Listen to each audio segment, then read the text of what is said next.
ভিডিওটি না টেনে দেখার অনুরোধ রইল। একজন ডিভোর্সি নারীর জীবন সম্পর্কে জানতে হলে ভিডিওটি দেখতে থাকুন। অবশেষে আমি ডিভোর্স পেয়েছি। এখন আমার একটু দেরিতে ঘুম ভাঙলে শুনতে হয় না, আমার বাবা মা আমাকে কিছু শেখায়নি। এখন আমার জ্বর আসলে কেউ বলে না রোগ ধরা মেয়েকে বউ করে ঘরে এনেছি। এখন আমি ভাত রান্না করতে গেলে কেউ এসে বলে না চাল কি আমার বাবার বাড়ি থেকে এনেছি কিনা। এখন আমি বারান্দায় একটু মন খারাপ করে দাঁড়ালে কেউ বলে না আমি বাইরের পুরুষ মানুষ দেখার জন্য দাঁড়িয়ে আছি। এখন আমার মায়ের ফোন আসলে কেউ বলে না এত বারবার মেয়ের খোঁজ নেওয়ার কি আছে। এখন আমি না খেয়ে কারোর জন্য অপেক্ষা করার পরও কেউ বলে না এসব ডং।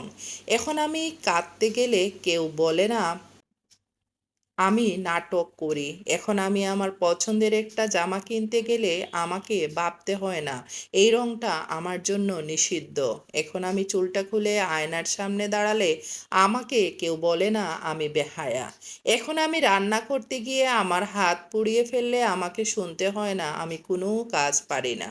এখন আমার মা আমাকে একটা জামা দিলে কেউ বলে না এত দেওয়ার কি আছে। এখন আমাকে আমার আশেপাশের মানুষ কেমন আছি জিজ্ঞেস করলে আমাকে মিথ্যে বলতে হয় না আমি ভালো আছি। এখন আমি প্রতিবাদ করতে গেলে আমাকে আমার স্বামীর হাতের মার খেতে হয় না। এখন আমি আমার অধিকার চাইলে গালি শুনতে হয় না। এখন আমি ক্লান্ত থাকলেও আমার উপর কারো শরীরের খিদা মেটানোর অধিকার নাই। এখন আমি চাকরি করতে গেলে আমাকে কেউ বলে না তার পরিবারের কোনো মেয়ে বাইরে গিয়ে নিজের ট্যালেন্ট দেখায় না।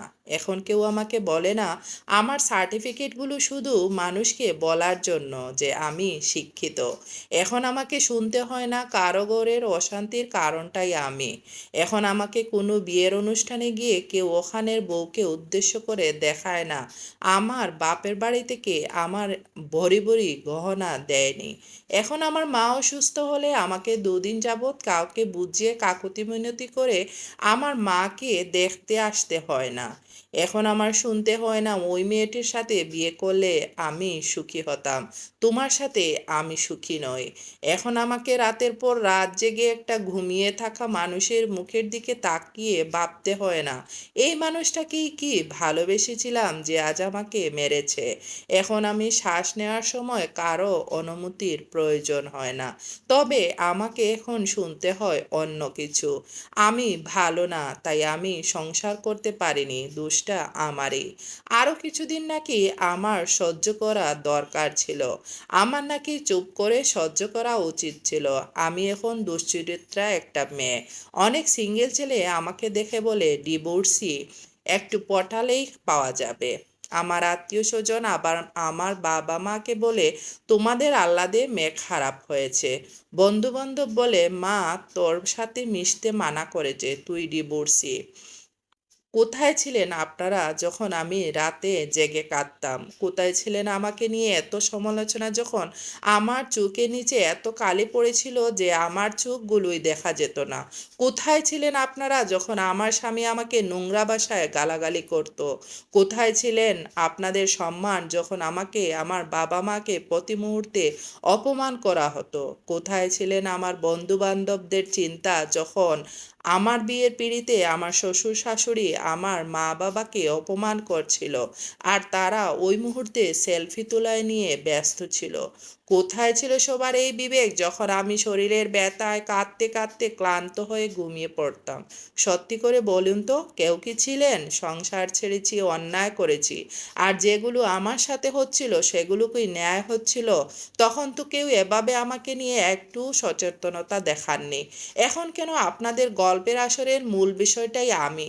এই দুনিয়ার কোনো মেয়েই চায় না তার সংসার ভাঙুক, সবাই সুখের আশাতে আরেকটা মানুষের হাত ধরে। আমিও তো তাই চাইতাম। ভুল কয়েকটা মানুষের মাঝে পড়ে গিয়েছিলাম।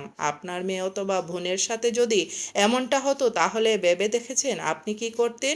সেই জায়গায় আমার এই অবস্থা, আমার বাবা মা আমাকে আশ্রয় দেয়াতে আপনারা তাকে খারাপ বলছেন, কোনটা হতো ভালো বলুন তো?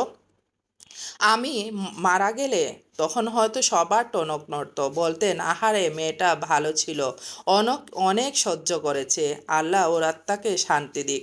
ফেসবুকে আমাকে নিয়ে তোলপাড় পড়ে দিত, নিড জাস্টিস ফর অমুক তমুক, কিন্তু যারা জন্ম দিয়েছেন তারা কি করতো? আমি অন্তত বেঁচে আছি, এতেই তারা খুশি। আপনারা কিছু হলে কেন মেয়েটার দোষ বের করেন? সম্পূর্ণ ঘটনাটি না জেনেই কি সমালোচনা করেছেন? আমি বেঁচে আছি, ভালো না থাকি, অন্তত খারাপ নেই, কাঁদছি না। আমি মনে করি এটা আমার ব্যর্থতা না যে আমি সংসার ছেড়ে এসেছি। এটা তার ব্যর্থতা যে এটা বোঝাতে পারেনি যে একটা মেয়ে তার জন্য একটা পৃথিবী ছেড়ে শুধুমাত্র তার হাত ধরে সম্পূর্ণ জীবন পাড়ি দেওয়ার আশা করেছিল। সম্মান, ভালোবাসা, অধিকার ছিল আমার প্রাপ্য, যেটা সে দিতে পারেনি। সে পেরেছে আমাকে ভিতর থেকে শেষ করে দিতে। দয়া করে একটা মেয়ের সম্পর্কে আঙ্গুল তোলার আগে অন্তত সম্পূর্ণ ঘটনাটি জানুন, তারপর বিচার করুন। ধন্যবাদ।